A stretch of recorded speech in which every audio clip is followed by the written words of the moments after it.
Well, hi my friends, this is Jay, and this is Jay's Q&A FYI.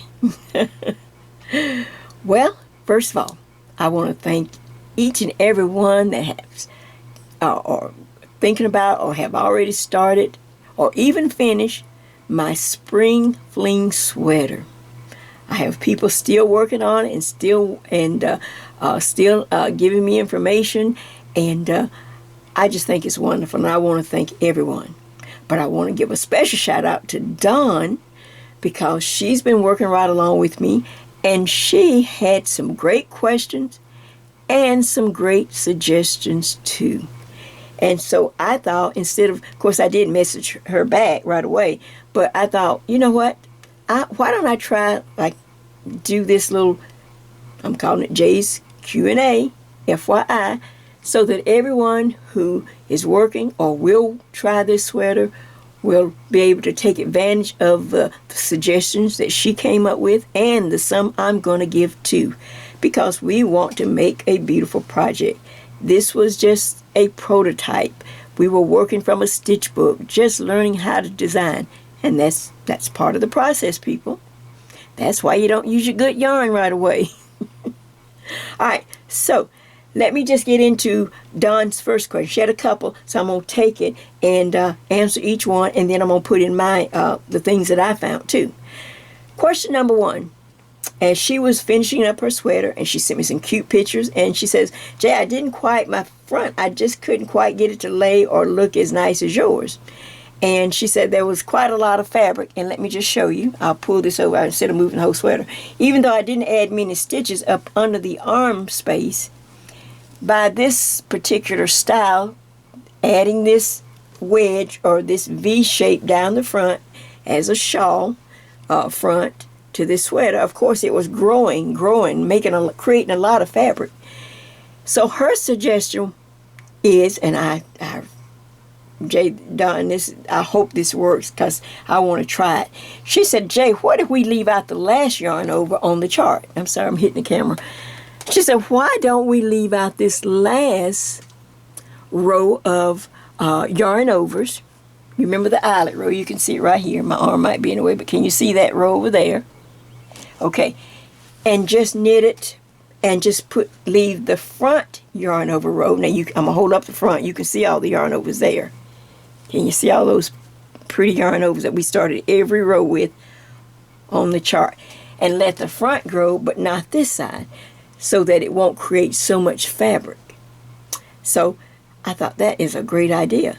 So I'm going to, not when or not if, but when we actually do this sweater again, because I am going to do this sweater again because I love the design of it, but maybe, like I said, we're going to have to tweak and take in any suggestions and see if they work. So that's a good one. So in the fall, this sweater will reappear. Like magic, it's going to reappear, and we're going to add in some of these suggestions. That was Dawn's first suggestion. Now here's one. I'll go to the second one in just a moment. Now here's one that I felt, and I went back and tried to add it into my comment section, just so if anyone, wanted to go ahead and try and make this adjustment right away. Let me make sure I'm on camera. Yeah, okay. Now I'm going to pull in just a little bit, just I'm so far away. All right, here is where we started, where we cast on the neck ribbing, one by one. All right, when I cast on, like I said, I didn't know what I was going to do at the bottom. I hadn't thought that far. Like I said, I just had a stitch and a stitch book. All right, so I think I worked, 5 or 6 rows of one by one ribbing. Well, since this sweater is so full, and it's just full of, it just increased to a long size, and then you got all this heavy lace, I suggest right off the bat you double that. Instead of 5 or 6, go up to 10, 11, 12, whatever it is, to give yourself a nicer one by one neckline that's going to hold the weight of this sweater, since we now know how we're going to kind of do when we get to the bottom. That's information we didn't have when we were designing. But now we do. So there's my small neckline. So the next time I will increase it, and it will look pretty much like the ribbing at the bottom when I got to the bottom. Does that make sense? Give it the same attention, same weight as that. All right. Now let's see if I could think of. All right, so the next thing she wanted to know, well, Jay, I wasn't sure, and I'm not sure how to get the twirl as pretty as yours, or it didn't lay quite as flat. Yeah. Before that, I just thought of this when I pulled it up. Let me just add this. Like I said, I'm just working on the fly here. My other suggestion is down here, I was so worried about the video going too long, all the tutorial being so long, I kind of stopped this, I think, too early. When we get to the bottom, remember I knit and then I did a purl. I turned on the wrong side, and instead of purling, I did a bind off row. I suggest you do 2 or 3 more rows and then get on the wrong side and then bind off. That's going to give you a little more at the bottom. You know, maybe it'll give you about a ½ inch or so. And then bind off, follow the bind off instructions, bind off on the wrong side but in the knit stitch to give you that pretty nice little soft bind off. Does that make sense? So that's 2 suggestions. Well, 3. The neck, then we'll try leaving off this, the yarn overs on this side. Then we'll add a couple of extra rows on the bottom before we bind off. Just be on the wrong side and bind off in the knit stitch. All right, let me reposition this so I can get to how to get your sweater swirl on.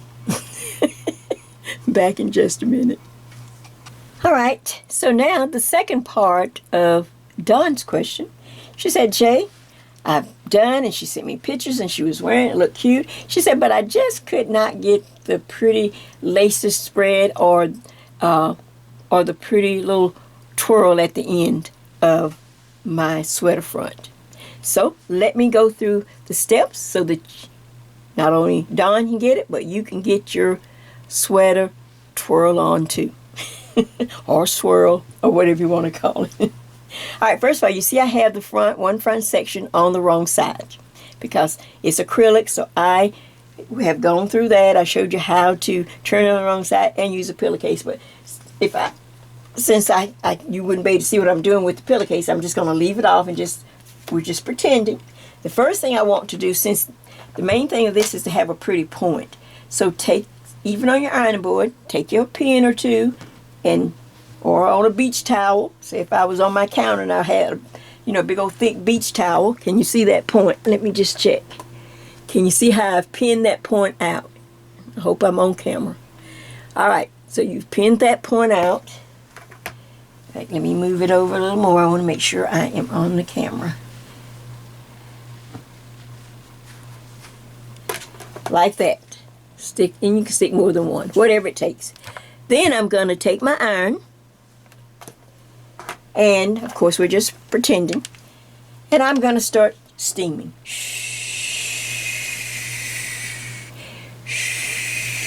I'm just doing this without the pillowcase over or anything, so I'm going to hold it kind of high because this is acrylic yarn. This is my practice yarn.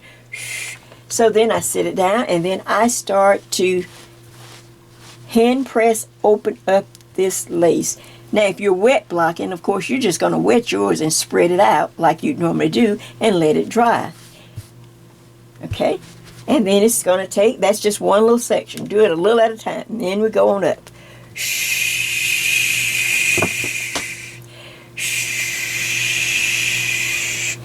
And then you continue to open up that lace. See how I'm stretching it? Just pull it all open. And like I said, you can pin it to your ironing board or your big old beach towel. Yeah, you can go ahead and line up a bunch of pins. I'm not going to do that just for this practice here. We're just so you're going to continue to do that all the way up. Just keep going. Now, like I said, a good trick to acrylic yarn is to let it cool in between. Once I do one section, I let it cool before I try to move. Then I'll go to another section. Just like I was showing you. hand press, really press it hard, push it out, pull that lace out, stretch it out. It's just warm, you can just feel it. Then when it starts to go cool, that's just stop, let it rest, and then you can unpin it and move it down if you need to. Does that make sense? And once you get through and it's cooled down a little bit, I'm still on the wrong side. So now I want to get a nice little twirl or swirl on it. Little twirl, I guess we'll call it a twirl. So I'm going to sit this over here and I'm going to take the front edge, see, I'm still on the wrong side, and start to roll it. Just roll it. Roll it. You may have to roll it about 3 times. I found that 3 times works really well for me. See how I just roll that front edge to just eat up some of that fabric in the front? Now let me just check my camera, see if I'm on. I just rolled up the fabric, the front edge, and at the very end right here, you see that little end, that little point? Roll it so that you have a nice little twirl.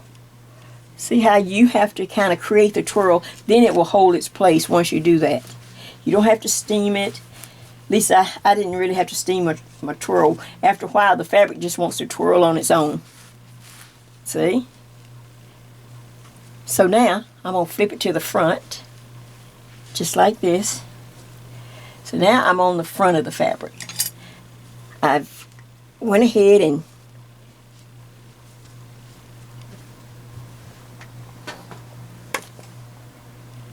see how I went ahead and just rolled it to get my little swirl.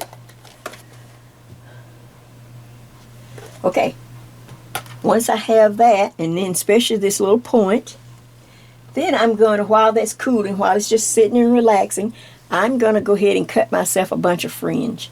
And so I have at least 10 strands of fringe here. I want a nice little heavy tassel or, well, piece of fringe to just kind of elongate this little twirl at the bottom here. See this little tip? I just want to kind of put something there to enhance it. I've got the twirl now.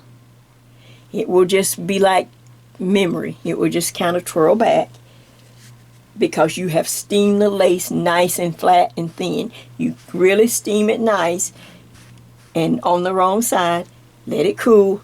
Put the twirl in, you know, by rolling at least 3 times. Now I'm going to take a crochet hook and my fringe. See if I'm on camera here. Go up here to the right. Make sure you're on the right side. I stick my hook in. I line my fringe up so that the ends are kind of equal. I reach up. You know how to put fringe on. I grab all the loops with the hook, pull it through. Stop, kind of check things, pull the loop up. Now if you can't grab all those tails with the hook, if the hook is not large enough, open up the loop enough to get your 2 fingers in, or your finger and your thumb, reach in and pull all of the little tails through, just like this.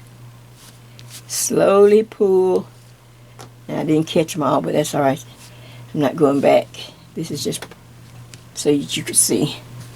And then be sure to swirl it so that it comes to the front, just like that.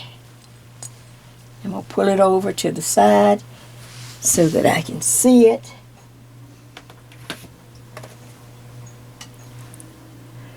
Does that make sense? I can pull it in a little bit and pull it over. See, with the, that just gives it weight, and it will just kind of fall. Once you start wearing it, you just automatically roll it in. If it loses a little bit, just roll it in about 3 times. And then you can add your little, now I don't have my little charm, but you can add a pretty, you know, the little charms I just made for your shawls. And be sure, if your fringe is all curly, shh, don't have bad hair fringe. Steam it and then take your fingers and comb it just like that. And then you can lightly trim it if you need to. So that, my dear friend Don, I thank you for the question. I thank you for giving my sweater a try. Not only you, to each and every one. I hope this answers some questions, and I think it will give you an idea how pretty this could look. And if you're wearing it, it's just going to drape down in front like a scarf. In other words, like almost like you're having a long scarf hanging down from your neck. And you can turn that so that your fringe is hanging real pretty. Well, I hope you enjoyed this Jay's Q&A. FYI. I'm just here to help my friends because I want you to have a good result.